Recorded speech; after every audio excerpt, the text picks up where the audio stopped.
எனக்கு இப்போ 34 வயசு ரன்னிங்கில இருக்கு. 33 வயசு கம்ப்ளீட் ஆயிடுச்சு. இந்த நேரத்தில எனக்குன்னு ஃபினான்ஷியல் லாஸ் ஆகியிருக்கு. டைரக்ட்டாவும், இன்டைரக்ட்டாவும். ஸோ, அதனால எனக்கு என்னென்னலாம் வந்து நடந்தது? ஸோ, எப்படியெல்லாம் இவ்வளோ காசு மோசம் போயிருக்குன்னு சொல்லிட்டு இந்த வீடியோ நான் வந்து போடலான்னு சொல்லி நான் ஒரு அவேர்னஸ்க்காக நான் இந்த வீடியோ பண்ணிக்கிட்டு இருக்கேன். ஸோ, வீடியோ போடுறதுக்கு முன்னாடி நம்ம சேனலுக்கு புதுசா வந்திருந்தீங்கன்னா, மறக்காம சப்ஸ்கிரைப் செஞ்சுக்கோங்க. ஸோ, வீடியோ பிடிச்சிருந்தா லைக் பண்ணுங்க. உங்க ஃப்ரெண்ட்ஸ் அண்ட் ஃபேமிலி மெம்பர்ஸ் கூட ஷேர் பண்ணிக்கோங்க. தயவு செஞ்சு வீடியோவை ஸ்கிப் பண்ணாம பாருங்க. நான் ஆரம்ப காலத்தில நான் காலேஜ் படிக்கிறப்பவே பார்த்தீங்கன்னா, காசு சம்பாதிக்கணும்னு சொல்லிட்டு ஒரு ஆசை இருந்துக்கிட்டே இருந்தது. அதனால பார்த்தீங்கன்னா, நானு இந்த டேட்டா என்ட்ரி ஜாப்ஸ்ன்னு சொல்லிட்டு ஆன்லைன்ல நெறையவே வந்து அட்வர்டைஸ்மென்ட் குடுத்துக்கிட்டு இருந்தாங்க. அவங்களுக்கெல்லாம் நான் கால் பண்ணி, அவங்க கிட்டலாம் போயிட்டு டெபாசிட் பண்ணி, அந்த ஒர்க்கெல்லாம் கொண்டு வந்துட்டு காப்பி பேஸ்ட் ஒர்க் அது இதுன்னு சொல்லிட்டு நான் வந்து வீட்ல செய்யலாம்னு சொல்லிட்டு ஆசைப்பட்டேன். அதுக்கேத்த மாதிரி நான் வாங்கிட்டு வந்தேன். ஓகேவா? ஆனா அவங்க ஒட்டுமொத்தமாவே சீட் பண்ணிட்டாங்க. அதில நெறைய மிஸ்டேக்ஸ் இருக்குன்னு சொல்லிட்டு எனக்கான பேமெண்ட்ட வந்து குடுக்கவே இல்ல. அதுக்கு ஸ்பெண்ட் பண்ண ஒரு 4000 அதே போல நெறைய இருக்குது. அந்த எல்லாத்துக்குமே நான் ஸ்பெண்ட் பண்ணியிருக்கேன் ஏகப்பட்டது. ரூ. 500 ரூ. 300 ரூ. 1000 ரூ. 1500 அப்படி இப்படின்னு சொல்லிட்டு. அதனால ஆவரேஜா ஒரு 7000 எனக்கு லாஸ் ஆயிருக்கும்.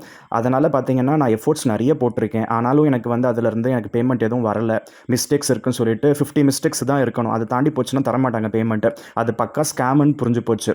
ஸோ, கோடம்பாக்கத்தில தான் ஒரு இடத்துல போயிட்டு நான் காசு கட்டி நான் ஏமாந்தேன். இந்த மாதிரி உங்களுக்கெல்லாம் கூட அனுபவம் இருக்கான்னு சொல்லிட்டு சொல்லுங்க. ஸோ, அந்த மாதிரி பண்றப்ப நம்ம காலேஜ்ல கான்சன்ட்ரேட் பண்ணாம, காலேஜுக்கெல்லாம் லீவ் போட்டுட்டு, இதில உட்காந்து வேலை பார்த்து, அந்த காசும் வந்து வரல. அதேபோல இந்த ஒரு ஒர்க் பண்ணா நமக்கு காசு எடுக்கலாம்னு சொல்லிட்டு தான் நான் வந்து கம்ப்யூட்டர் வாங்கியிருந்தேன். என்னுடைய சேவிங்ஸ்ல ஒரு பெர்சனல் கம்ப்யூட்டர் 25,000 அந்த கம்ப்யூட்டரும் ரொம்ப லோ லெவல்ல அசெம்பிள் செட் வாங்கி, அதுக்கு ரிப்பேர் ஒர்க் அது இதுன்னு சொல்லிட்டு ரூ. 25,000 கம்ப்யூட்டருக்கு எனக்கு தெரிஞ்ச அளவுக்கு ஒரு ரூ. 50,000 மேல ரிப்பேர் பண்ணியிருப்பேன். ஆனாலும் அந்த கம்ப்யூட்டர் வந்து வேஸ்ட்டா தான் போச்சு. ஸோ, சிபியு பரணையில தான் எங்கேயோ தூங்குது. ஸோ, இதெல்லாமே லாஸ் தான் இல்லையா? அதனால சொல்லிக்கிட்டு இருக்கேன். அதேபோல முன்னாடி இந்த லாவண்யாவோட புருஷன் அந்த ஹிதேஷ் குப்தான்றவர் வந்து பார்த்தீங்கன்னா, அப்பப்ப என்கிட்ட காசு ஏதாவது வச்சிருக்கியா? எனக்கு தேவைப்படுது. எனக்கு அவசரமா இருக்கு. அப்படின்னு சொல்லிட்டு கேட்பாரு. நானும் பார்த்தீங்கன்னா, அவங்க மாசம் மாசம் ஒரு 4000 எங்க அம்மாக்கு குடுத்து உதவிக்கிட்டு இருந்தாங்க. எங்க அம்மா தான் லாவண்யாவ வளர்த்ததுனால. ஸோ, நான் வந்து ஒரு ஸ்டேபிள் ஆகுற வரையும் குடுக்குறேன்னு சொல்லிட்டு குடுத்துட்டு இருந்தாங்க. அது கணக்கு போட்டா கூட வருஷத்துக்கு ரூ. 50,000 தேராது. மொத்தமாவே அவங்க குடுத்தது கணக்கு போட்டா 2,15,00,000 லட்சம் கூட தேராது. ஓகேவா? ஸோ, அதுக்கு நான் நெறையவே குடுத்து நான் மோசம் போயிருக்கேன். அந்த மாதிரி அந்த ஆள் அப்பவே ஏடிஎம்ல வந்து வாங்கிட்டு போனான். அப்பப்போ வாங்குனது எனக்கு தெரிஞ்சு ரூ. 45,000 ரூ. 50,000 அது எனக்கு ஞாபகம் இருக்கிற அளவுக்கு. அதேபோல அந்த லாவண்யாவுக்கும் ஒரு தடவ கால் பண்ணி கடன்காரங்க வட்டிக்கு வந்து கேட்டு துன்புறுத்துறாங்க. ஹார்ஷா பேசுறாங்க. அப்படி இப்படின்னு சொல்லிட்டு நான் உடனே அவ கண்ணீரை பார்த்து எனக்கு கண் கலங்கி போயிட்டு நான் மனசு இறங்கி நான் கோல்டு லோன் போட்டு ஆந்திரா பேங்க்ல ஒரு ரூ. 40,000 வாங்கி கொடுத்தேன். அதுக்கப்புறம் ரூ. 10,000 வந்து எங்க பெரியம்மாக்கு வட்டி கொடுக்கறதுக்கு கொடுத்தது அந்த அம்மா. பெரியம்மாக்கு வட்டி கொடுக்கறது அவங்க அவங்களோட சொந்த காசு தான் கொடுக்குறாங்க. அவங்க அப்புறமாக்கு கொடுத்துக்கிட்டோம். எனக்கு இங்க வந்து கோல்டு லோன் எடுத்து கொடுத்துருக்கேன். அதுக்கு வந்து கொடுக்கல. அதனால இது சரிப்பட்டு வராதுன்னு சொல்லிட்டு அந்த ரூ. 10,000 நான் அதில் கட்டினதுனால ஒரு ரூ. 30,000 நான் சொந்த காசு போட்டு தாங்க நான் வெளில எடுத்தேன். அப்பவே நான் வந்து படாத பாடு பட்டிருக்கேன் இந்த லாவண்யா கூடவும், ஹிதேஷ் கூடவும். இது எல்லாத்தையும் தாண்டி அவங்களுக்கு எஜுகேஷனல் லோன் போட்டு அந்த ஒரு 2 லட்சமோ 2,15,00,000 லட்சமோ கிடைச்சா கொடுத்து உதவலாம். ஏன்னா அந்த நேரத்தில் அந்த ஆள் ரூ. 2,00,000 ரூ. 40,000 வட்டி கட்டினாரு. அந்த புறம்போக்கு இந்த மாதிரி ரூ. 2,00,000 ரூ. 40,000 வட்டி கட்டி அந்த வட்டி கரெக்டாக கட்டலான்னா அந்த ஆள் வெள்ளை கலர் சட்டு கருப்பு கலர் பேண்ட் போட்டுக்கிட்டு வீட்டில் வந்து உட்காந்துக்கிட்டு அந்த லாவண்யாவெல்லாம் கூட தரக்குறைவாக பேசுறது, மேலையும் கீழையும் பார்க்கறது, எவ்வளோவெல்லாம் பண்ணி அந்த ரூ. 40,000 மாதம் மாதம் வட்டி வாங்கிட்டு போனான். அப்படியெல்லாம் வந்து யாரோ சொத்து வித்த காசை வந்து வேஸ்ட் பண்ணி வாழ்ந்த அந்த ஹிதேஷ் குப்தா இன்னைக்கு நான் பேங்க்ல லோன் போட்டு கொடுத்துருக்கேன். எனக்கு ஒரு பைசா கூட கொடுக்காம என்னை ஏமாத்திட்டு ஓடிட்டானுங்க. அவன்லாம் வந்து எவ்வளோ பெரிய நம்பிக்கை துரோகி. அவன்லாம் வந்து வாழ்நாள் முழுக்க இந்த பாவத்துக்கான பலன் அனுபவிச்சே தீரணும். அவனுக்கு சம்மந்தப்பட்டு அவனுக்கு யாரெல்லாம் உதவுனாங்களோ, இப்ப எனக்கு பிரச்சனை பண்ணதுக்கப்புறம் அவனுக்கு யார் அடைக்கலம் குடுத்தாங்களோ, அவங்க யாருமே வந்து 7, 7 ஜென்மத்துக்கும் இந்த பாவத்த அனுபவிச்சே தீரணும். அதேபோல கவர்மெண்ட் எக்ஸாமுக்கு எஸ்பிஐ அந்த பேங்க் எக்ஸாமுக்கு, அதேபோல சிவில் இன்ஜினியரிங் ரிலேட்டட் அந்த அசிஸ்டன்ட் இன்ஜினியர் வேகன்சி அந்த மாதிரி ஏகப்பட்டது வந்து நான் அப்ளிகேஷன் ஃபார்ம் வாங்குறதுக்கே ₹1,000 ₹1,500க்கு 500க்கு மேலே தான் நம்ம வந்து கொடுத்து வாங்குற மாதிரி வந்தது. அந்த மாதிரி நான் கணக்கு போட்ட அளவுக்கு அப்போவே ₹15,000 மேலே நஷ்டமாக போச்சு. அதுக்குன்னு வாங்கின அந்த புக்ஸு, மெட்டீரியல்ஸு, அதுக்கப்புறம் நம்ம டைமு, ஹார்ட் ஒர்க்கு, எஃபோர்ட்ஸு எல்லாமே போட்டு நமக்கு வந்து ஜென்ரல் கேட்டகரி ஓகேவா? ஓசி, பிசின்னு சொல்லுவோம்ல, அதில் ஓசினாங்க. அதனால் எனக்கு நிறைய மார்க் எடுத்தால் தான் நமக்கு அதில் வந்து உள்ளே நுழைய முடியும். ஸோ கடைசியில் வந்து அதில் ஃபெயில் ஆகிடுவோம், இல்லைனா வந்து நமக்கு செலக்ட் ஆக மாட்டோம். அதுக்குன்னு செலவு பண்ண அந்த 15,000 அந்த எஃபோர்ட்ஸ் எல்லாமே வேஸ்ட்டு தான். அதுக்குன்னு எடுத்த அந்த ஜெராக்ஸ் காப்பீஸு, அந்த பிரிண்ட்ஸு, அந்த புக்ஸு எல்லாமே வேஸ்ட்டு. அதனால் நான் கவர்மெண்ட் எக்ஸாம் எல்லாம் நினச்சி கூட பார்க்கல. நான் ஓரளவுக்கு நான் எஃபோர்ட்ஸ் போட்டேன். அதை தாண்டி எனக்கு கிடைக்காது. 28 வயசுக்குள்ளே முடிச்சாகணும். ஸோ இப்போ நான் 33, 34 வயசில் இருக்கேன். இதுக்கப்புறம் கவர்மெண்ட் எக்ஸாம்லாம் வேஸ்ட்டுன்னு தோணுது. அதனால் நான் அது அப்போவே நான் வந்து கட் பண்ணிட்டேன். இது இன்னைக்கு இதோட கட் பண்ணிக்கோ, ப்ரைவேட்டில் ஒர்க் பண்ணி அதில் சேர்த்துன்னு முன்னுக்கு வந்தால் கூட ஓகே தான் சொல்லிட்டு தான் நான் சாதிச்சு காமிச்சேன். அதே போல் நான் வேலைக்கு சேர்ந்ததுக்கப்புறம் அங்கே அடையாரில் ஒர்க் பண்ணிக்கிட்டு இருக்கப்ப மத்தியான நேரத்தில் வெளியில் வந்து பார்த்தீங்கன்னா எல்ஐசிக்கு வெளியில் இந்த மாதிரி வேக்கன்சிஸ் இருக்குது, ஏஜென்ட்ஸ் தேவைப்படுறாங்க, நல்லா படித்தவங்கெல்லாம் கூட நீங்கள் உள்ளே வந்தீங்கன்னா நல்லாவே வந்து உங்களுக்கு கமிஷன்ஸ் கிடைக்கும் அது இதுன்னு சொல்லியிருந்தாங்க. அதனால் அந்த ஐஆர்டிஏ எக்ஸாமுக்கு ப்ரிப்பேர் பண்ணி அதுக்குன்னு நான் செலவு பண்ணி அந்த டிஓ கூடலாம் போயிட்டு காஃபி இதெல்லாம் அவரும் வாங்கி கொடுப்பார், நம்மளும் வாங்கி கொடுக்கணும், இந்த மாதிரிலாம் இருக்கும்ல.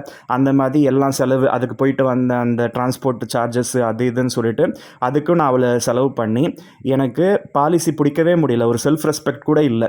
இன்றைக்கி சொல்லுவாங்க, நாளைக்கு வாங்குவாங்க, இப்போ கிடையாது அப்புறமா வாங்கன்னு சொல்லுவாங்க. நம்ம போனால் மறுபடியும் இப்போ கிடையாது நாளைக்கு வாங்குவாங்க. மறுபடியும் போய் கேட்டால் என் ஒய்ஃப் ப்ரெக்னெண்ட்டாக இருக்கா, அவள் வீக்காக வேறு இருக்கா, அவள் செத்தா எனக்கு காசு வரணும், அந்த மாதிரி அவள் பேரில் போட்டுத்தா அப்படின்னு சொல்லுவாங்க. ஆஸ் பர் ஐஆர்டிஏ ரூல்ஸு ப்ரெக்னெண்ட்டாக இருக்க லேடிஸ் மேலாம் நம்ம வந்து இன்சூரன்ஸ் போடக்கூடாது, அதை மறைச்சு போடக்கூடாது. அதை மறைக்காமல் போட்டால் பிரச்சனை இல்லை. அவங்க என்ன சொல்லுவாங்க, அதை மறைச்சு போட்டுத்தா, ஒரு வேளை சேஃபர் சைடு என் ஒய்ஃபுக்கு ஏதாவது ஆச்சுன்னா நான் க்ளைம் பண்ணி வாங்கிப்பேன். எப்படியெல்லாம் வந்து சுயநலவாதிகளாக இருக்காங்க ஜனங்கன்னு சொல்லிட்டு. அதெல்லாத்தையும் தாண்டி நிறைய பேர் எங்கள் அப்பா அம்மாவுக்கு போட முடியுமா, அவங்களுக்கு ஆல்ரெடி வந்து 58+, 60+, அவங்களாம் எப்போ மண்டை போடுவாங்கன்னு தெரியாது, நம்ம அப்படி அவங்க பேரில் போட்டால் அவங்களால நமக்கு நாளைக்கு ஏதாவது இன்சூரன்ஸ் க்ளைம் ஆகும்ல. இப்படியே வந்து சொல்லி சிரித்தவங்கெல்லாம் என் கண்ணு முன்னாடி இன்னும் தெரியுறாங்க. அவங்களாம் நல்லா ரிச் ஃபெலோஸ் தான். அவங்க ஆல்ரெடி வந்து நல்லா என்ஜாய் பண்ணிகிட்டு இருக்காங்க. அதை தாண்டி எப்படியும் வந்து அடுத்தவங்க மூலமாக நம்ம காசு இப்படியெல்லாம் சம்பாதிக்கணும்னு நினைக்கிற மக்களுக்கு நடுவில் நான் எப்படி தான் வித்தியாசமாக நான் வந்து வாழ்ந்துட்டேன்னு தெரியல. அதையெல்லாம் தாண்டி அந்த தற்குறிங்களுக்கு, முட்டாளுங்களுக்கு, வயசானவங்களுக்கு வந்து இன்சூரன்ஸ் போட்டால் ப்ரீமியம் அதிகமாக கட்டணும்னு தெரியாது. அது நம்ம சொன்னால் அதுக்கப்புறம் ஐயோ இவ்வளோ கட்டணும், அதெல்லாம் ஒன்றும் தேவையே இல்லைன்னு சொல்லிட்டு போடவும் மாட்டாங்க. இதுதான் நடந்தது. அதனால் அந்த எல்ஐசி ஏஜெண்ட்டாக 3 இயர்ஸ்க்குள்ளே அது என்னவோ ஒரு டார்கெட் இருக்குது, அந்த டார்கெட் நான் அச்சீவ் பண்ணவே இல்லை. அதுக்கப்புறம் என்னுடைய அந்த லைசன்ஸ்லாம் வந்து இந்த மெடிக்கல் இன்சூரன்ஸ் கம்பெனிக்காரங்க தேடி வந்து கண்டுபிடிச்சி அந்த ஐஆர்டிஏ காப்பியெல்லாம் வாங்கிட்டு போயிட்டு என் பேரை சொல்லி அவங்கெல்லாம் பாலிசிஸ் பிடிச்சி உனக்கு கமிஷன்ஸ் கொடுக்குறேன்னு சொன்னாங்க. கடைசி வரையும் எனக்கு ₹1 யார்கிட்டேருந்து வந்தது கிடையாது. ஸோ ரிலேட்டிவில் ஒரு பையனுக்கு மட்டும் போட்டு கொடுத்தேன். அந்த பையன் அந்த பாலிசி கட்டுறானா என்னன்னு தெரியாது. ஆனால் ஆரம்பத்தில் அவன் கட்டின அந்த ஃபஸ்ட்டு இயருக்கு மட்டும் எனக்கு மொத்தமாக ₹800 கிடச்சிது. அந்த எல்ஐசி மூலமாக எனக்கு அக்கௌண்ட்டில் விழுந்தது. அவ்வளோதான். நம்ம அதுக்கு வந்து ₹2000 செலவு பண்ணியிருந்தால் அதில் பாதி கூட நமக்கு கிடைக்கல. ஏகப்பட்ட நஷ்டம், மன உளைச்சல் தான் அதிகமாச்சு. அதனால் இது எங்கள் அப்பாலாம் கஷ்டப்பட்டு இருந்த ஃபீல்டு, நம்மளும் அதில் வந்து சாதிச்சு காமிக்கலான்னு பார்த்தேன். இதெல்லாம் நமக்கு செட் ஆகாதுன்னு சொல்லிட்டு அன்றைக்கே அதோட நான் அதை கட் பண்ணிட்டேன். இந்த மாதிரி சின்ன சின்ன விஷயத்துலலாம் உட்காந்துக்கிட்டு நம்ம மண்டையை போட்டு குழப்பிக்கிட்டே இருந்தால் அடுத்தது சாதிக்க முடியாது. அடுத்தடுத்துன்னு சொல்லிட்டு நான் வந்து என்னுடைய பயணத்தை சாக்கடை மாதிரி தேங்காமல் நான் 6 போல் ஓடினதுனால தான் நான் இன்றைக்கி இந்த நிலமையில் உட்காந்துக்கிட்டு நான் புலம்பிக்கிட்டு இருக்கேன். தன்னந்தனியாக வந்து படாதபாடு பட்டுட்ருக்கேன். என்ன சொல்கிறதுன்னு தெரியல. இது வந்து நான் நல்லதுக்குன்னு எடுத்துக்கிறதா இல்லை கெட்டதுக்குன்னு எடுத்துக்கிறதான்னு ஒன்றும் புரியல. இது எல்லாத்தையும் தாண்டி வாடகை வீட்டில் பாத்ரூம் தகராது. ஸோ காலையில் வந்து குளிச்சுட்டு நம்ம வேலைக்கு போக முடியாது. அப்போல்லாம் டெய்லி குளித்தவன் இன்றைக்கி வீட்டில் 3 பாத்ரூம் வச்சுக்கிட்டு நான் ஒரு வாரத்துக்கு ஒரு தடவை குளிச்சுக்கிட்டு இருக்கேன். இதுதான் நேரம். அப்போல்லாம் தண்ணி கூட வராது. தண்ணிக்கு அவ்வளோ கஷ்டப்பட்டு அந்த தண்ணி கொண்டு வந்து குளிச்ச நாள்லாம் போக இன்றைக்கி தண்ணி வீட்டில் திறந்தா வருது, ஆனாலும் குளிக்கிறதுக்கு மனசு இல்லாமல் உட்காந்துக்கிட்டு இருக்கேன். இது என்ன மென்டல் ஸ்ட்ரெஸ்ஸில் இருக்கேன்னா என்னன்னு தெரியல. அதனால் அந்த வாடகை வீட்டிலேருந்து வெளியில் போகிறப்ப அட்லீஸ்ட் சொந்த வீட்டுக்கு போகணுன்றது ஒரு கனவு. அட்லீஸ்ட் அதுக்கு போகாமல் 2 BHK ஃப்ளாட்டுக்கு போனேன். ஒரு hall kitchen, so common bathroom டாய்லெட்டுக்கு வந்து க்யூவில் நின்றவன். ஸோ ஆவடிக்கு நியர்பை, பருத்திப்பேட்டுக்கு நியர்பை இருக்க 2 BHK ஃப்ளாட்டு, புது ஃப்ளாட்டு தான். 2.25 லட்சம் கொடுத்து நான் வந்து போனேன். 40 மாதம் தான் இருந்தேன். அவங்க மேலே வந்து காசு கேட்டு தொந்தரவு கொடுத்துக்கிட்டே இருந்தாங்க. ஸோ அவங்க வீட்டில் வேறு ஏகப்பட்ட நாய்ங்க இங்கைக்கு அங்கைக்கும் சுற்றிக்கிட்டே இருந்தது. அந்த நாய் உண்ணி எல்லாம் வீட்டுக்குள்ளே வர ஆரம்பிச்சிடுச்சு. அந்த நாய்ங்க கத்திக்கிட்டே இருந்தது. எனக்கு சுத்தமாக பிடிக்கல. இது என்னடா இது அப்படி ஆகிப்போச்சுன்னு சொல்லிட்டு ₹75,000 அடுத்த மாதத்துக்கு, அதாவது ஒரு மாதத்துக்கு ஒருக்க வந்து கேட்டுக்கிட்டே இருப்பாங்க. லீஸ்ன்னா ஒரு டெபாசிட் கொடுத்தோமா ஒரு சில நாள் வரையும் அவங்க கேட்கக்கூடாது, ஆனால் கேட்டுக்கிட்டே இருந்தாங்க.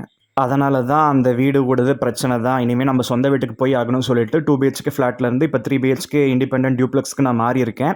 அதுக்கு நடுவில் அந்த காசு திரும்பி வாங்குறதுக்கு 1.5 வருஷம் பிடிச்சது. அந்த ஒரு லேடி கிட்ட, அது ஒரு பொலிட்டீஷியன் லேடி, அந்த லேடி கிட்ட அந்த காசு வாங்குறதுக்குள்ளே படாத பாடுபட்டேன். ஆவடி போலீஸ் ஸ்டேஷனில் போய் கம்ப்ளைண்ட்லாம் கொடுத்து அவ்வளோ பெரிய அந்த பொலிட்டீஷியன் கிட்டேயே நான் வந்து 2.25 லட்சத்துக்கு 1.85 வாங்கிட்டேன். அதாவது 1.90 கொடுத்தது. அந்த அம்மா 35,000 ரூபாய் பிடிச்சிக்கிச்சு. ஓகேவா? அதை தாண்டி போலீஸ்காரன் வேறு 5,000 ரூபாய் லஞ்சம் கேட்டு வாங்கிட்டான்.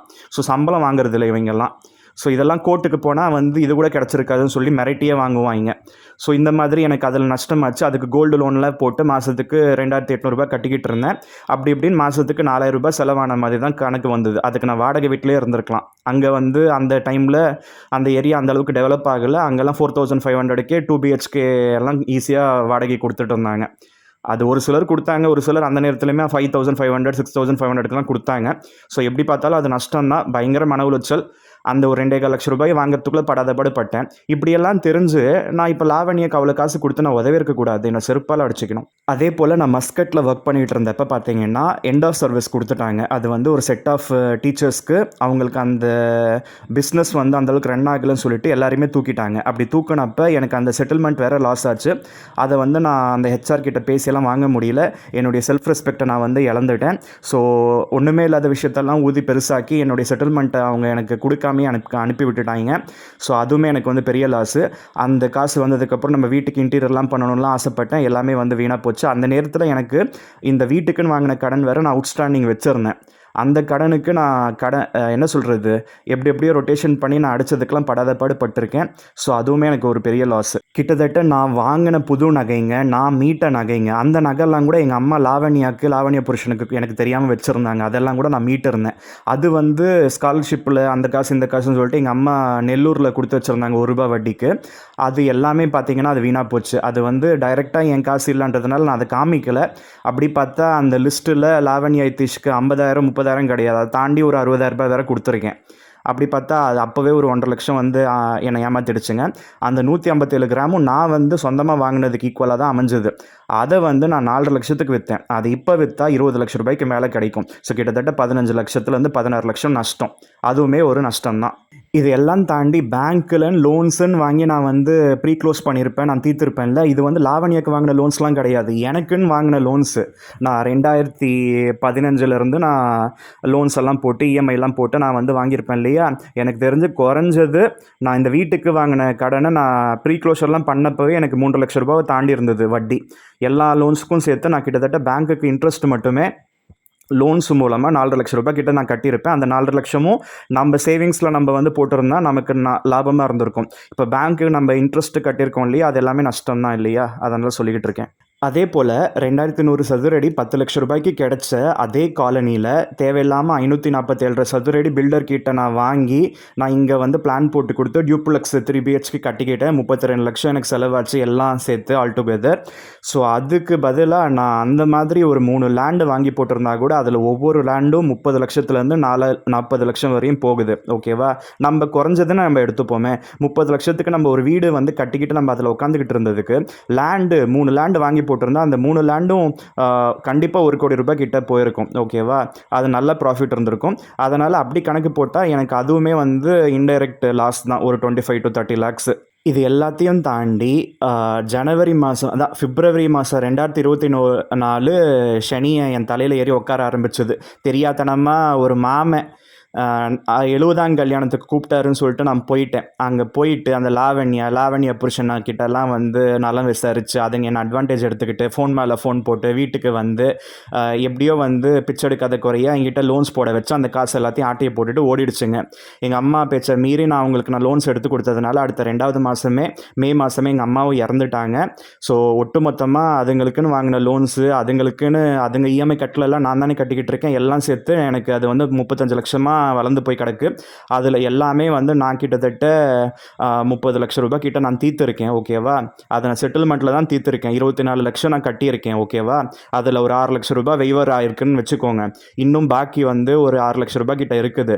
இது எல்லாமே எனக்கு நஷ்டமாக இருக்குது. அது அந்த லாவண்யா இத்திஷ் குப்தாவால் அந்த புறம்போக்கு பிடைங்களெல்லாம் நான் படாத பாடுபட்டுக்கிட்டு இருக்கேன். எனக்கு எல்லா மரியாதையும் போச்சு, எல்லா பக்கமும் லாக் பண்ணிடுச்சுங்க. எனக்கு வந்து எந்த ஒரு ஒத்துழைப்பும் இல்லாமல் என்னை வந்து தனிமரமாக்கிட்டு நான் வந்து செத்தா கூட கண்டுக்க மாட்டேன்ற அளவுக்கு என்னை சுருட்டிட்டு என்கிட்ட காசை சுருட்டிட்டு என்னை அனாதையாக்கிட்டு போயிடுச்சுங்க. இந்த பாவம் சும்மா விடாது இவங்களெல்லாம். இந்த இதில் யார் யாரெல்லாம் வந்து பங்கு கொண்டாங்களோ அவங்க எல்லாருமே நாசமாக போவாங்க. கடவுள் இருக்கார் பார்த்துப்பார். ஓகே, இது எல்லாத்தையும் தாண்டி ஆன்லைன் ஸ்கேம் தேவையில்லாமல் ஃபோன் கால் பண்ணி எஸ்எம்எஸ் கேட்டு அந்த ஓடிபிலாம் கேட்டு அப்படி வந்து ஸ்கேம் ஆகியிருக்கேன். அதே போல் இந்த ஆன்லைனில் ட்ரேடிங்கில் டெலிகிராமில் ஸ்கேமு இந்த மாதிரிலாம் இருக்கும்ல, இது எல்லாமே சேர்த்து எனக்கு கிட்டத்தட்ட ஒரு 65 ரூபாய்க்கு மேலே நஷ்டமாக இருக்குது. அதை நான் வந்து மறந்துட்டேன். கடைசியாக ஞாபகம் வந்தது. இது நமக்கு வேற எங்கேயோ சொல்ல வேண்டியது நான் கடைசியில் சொல்லியிருக்கேன். ஓகேவா, இதுவுமே லாஸ் தான். ஸோ கிட்டத்தட்ட 60 லட்சம் ரூபாய் டைரெக்டாகவே நஷ்டமாக இருக்குது. ஸோ எனக்கு கண்ணுக்கு தெரிஞ்சே போயிருக்கு. ஓகேவா, அதை நான் கரெக்டாக ஹேண்டில் பண்ணியிருந்தேன்னா இன்றைக்கி என்னுடைய நெட்ஒர்த்தில் இந்த ஒரு 60 லட்சம் ரூபாவும் ஆட் ஆகிருக்கும். ஸோ இன்டைரக்ட் அந்த பிளாட்டு அதை கணக்கில் எடுத்தால் கிட்டத்தட்ட 85லேருந்து 90 லட்சம் ரூபாய் நஷ்டமாக இருக்குது. ஓகேவா, ஸோ அந்த ஒரு 30 லட்சம் ரூபாய் கூட நம்ம எடுத்துக்க தேவையில்லை. அது வந்து இன்டைரக்டில் தான் நான் போட்டிருக்கேன். பட் டைரெக்டாகவே லாஸ் ஆகிருக்கு பாருங்கள், கிட்டத்தட்ட 60 லட்சம் ரூபாய். எவ்வளோ பெரிய அமௌண்ட் இது, சம்பாதிக்க முடியுமா அவ்வளோ சீக்கிரமா? ஸோ இந்த வீடியோ இவ்வளோ பெருசாக போகும்னு நான் நினச்சி பார்க்கல. இன்னும் கூட நிறைய விஷயம் ஷேர் பண்ணணுன்னா பண்ணலாம். ஸோ இது ஆல்ரெடி வந்து 15 நிமிஷம் தாண்டி போய்கிட்டே இருக்குது. இதோட நான் ஸ்டாப் பண்ணிக்கிறேன். இந்த மாதிரி உங்களோட லைஃப்பில் எவ்வளோலாம் லாஸ் ஆகிருக்கீங்க, ஸ்கேமில் போயிருக்கான்னு சொல்லிட்டு சொல்லுங்கள். என்னுடைய வீடியோ பதிவுகள் எல்லாம் பிடிச்சிருக்கா பிடிச்சிக்கலையான்னு சொல்லுங்கள். ஒவ்வொன்றுத்துக்கும் நான் நிறைய மணிக்கணக்காக எஃபோர்ட்ஸ் போட்டு நான் சொல்லிக்கிட்டு இருக்கேன். ஸோ என்னுடைய யூடியூப் இன்கம் வந்து குறைஞ்சிக்கிட்டே வருது. கொஞ்சம் நல்லா வந்து ஆதரவு கொடுங்க. நிறைய வியூஸ் போய் நிறைய அட்வர்டைஸ்மெண்ட் ரன் ஆனால் தான் எனக்கு வந்து அதிலேருந்து ரெவன்யூ ஜென்ரேட் ஆகும். எவ்வளவோ லாஸ் பண்ணியிருக்கேன். ஓகேவா, அது எல்லாத்தையும் வந்து இந்த மாதிரி பாசிவ் இன்கமில் ஜென்ரேட் பண்ணலான்னு பார்த்தா முடிய மாட்டேங்குது. ஸோ கொஞ்சம் சப்போர்ட் பண்ணுங்கள் friends. Tata, see you, bye bye.